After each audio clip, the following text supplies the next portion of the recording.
Oke teman-teman, kembali lagi bersama Nasaruddin tutorial. Kali ini saya akan membahas seputar dunia sales representatif atau medical representatif.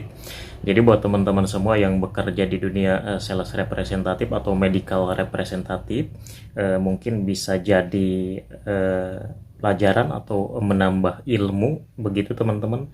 Nah, di sini saya akan membahas tentang bagaimana cara repeat order atau order kembali, dan juga bagaimana cara mempertahankan produk-produk yang sudah masuk di outlet. Sebagai contoh, sudah masuk di apotek ataupun toko obat, teman-teman.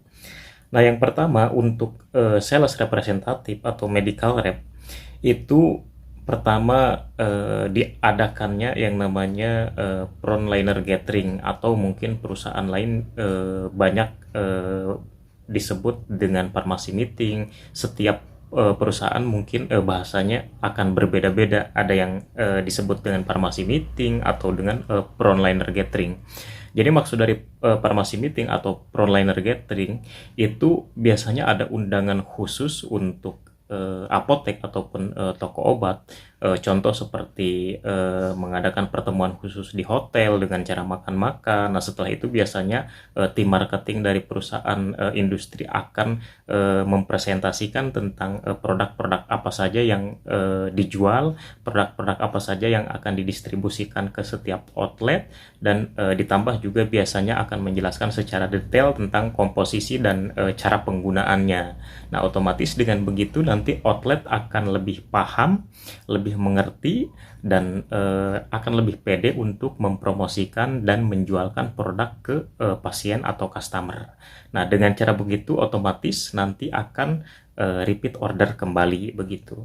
Nah, terus yang keduanya ada yang namanya introduction product. Jadi maksud dari introduction product ini adalah pengenalan produk, teman-teman. Jadi pengenalan produk itu contoh kita sebagai sales representatif atau medical representatif datang ke outlet, biasanya per hari kunjungan ada yang 10 sampai 15 kunjungan outlet.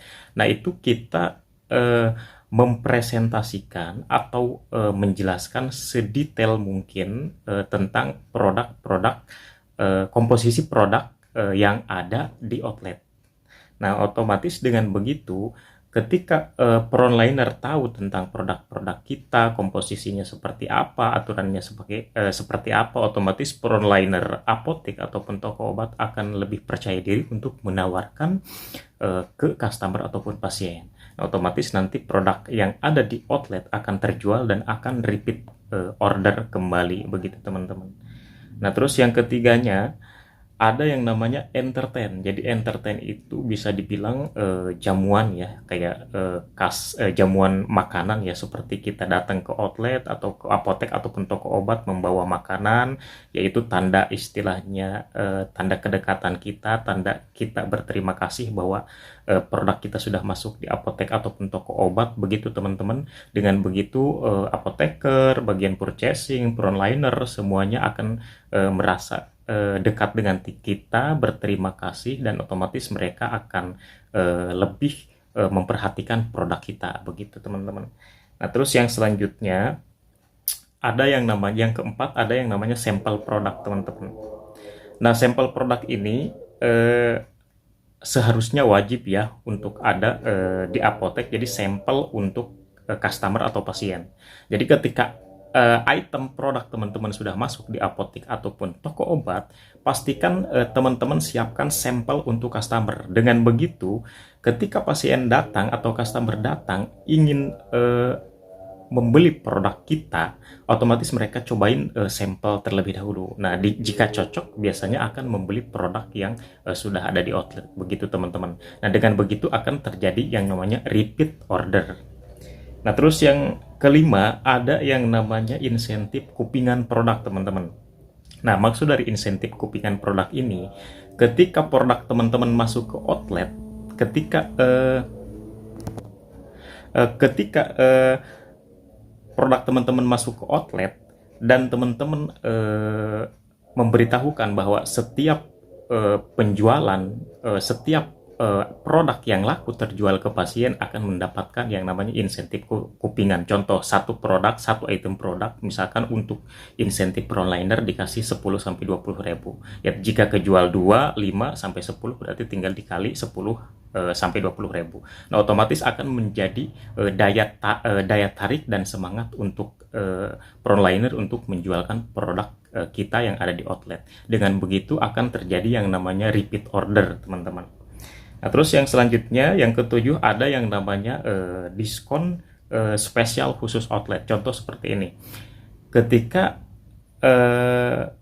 produk yang sudah ada di outlet dan tiba-tiba terjual, dan ketika outlet bilang bahwa produknya istilahnya low moving, jadi saya misalkan tidak mau order lagi. Nah, misalkan apotek bilang seperti itu. Nah, teman-teman kasih senjata diskon spesial khusus outlet. Contoh, pengambilan produk dengan nominal 1 juta misalkan, kita kasih diskon 20%. Atau misalkan pengambilan produk senilai total 5 juta, kita kasih diskon 40% atau 45%. Nah, dengan begitu nanti outlet akan tertarik dan bisa jadi akan terjadi repeat order kembali, begitu teman-teman. Nah, terus yang selanjutnya, yang ke-8, ada yang namanya cek stok. Nah, cek stok di sini tujuannya untuk apa? Jadi ketika teman-teman kunjungan ke outlet, datang ke outlet, begitu, ketika teman-teman cek stok, teman-teman harus bisa tahu apa item-item yang ada di outlet gitu loh. Apa produk teman-teman yang sudah masuk di outlet. Nah, dengan begitu teman-teman bisa tahu produk yang masih ada, produk yang sudah terjual, teman-teman bisa tahu. Nah, jika produk teman-teman sudah terjual, otomatis teman-teman tinggal follow up ke bagian purchasing untuk minta disediakan kembali. Atau bisa disebut juga dengan terjadinya nanti repeat order, teman-teman. Nah, terus yang selanjutnya, yang ke-10, ada yang namanya SPG atau mobile SPG. Nah, tujuannya dari mobile SPG ini, ketika stok teman-teman di outlet atau di apotek toko obat tersedia banyak sekali, dengan adanya SPG mobile, itu biasanya akan membantu untuk terjualnya produk kita di outlet. Jadi kalau misalkan SPG mobile itu bisa dibilang dia biasanya membawa alat kesehatan, namanya tuh kayak seperti kuantum begitulah.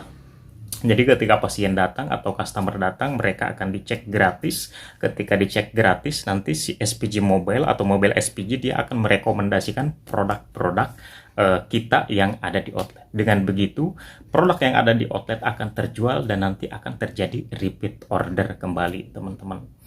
Oke, mungkin itu saja video dari saya bagaimana cara mempertahankan produk yang ada di apotek dan bagaimana supaya terjadinya repeat order begitu.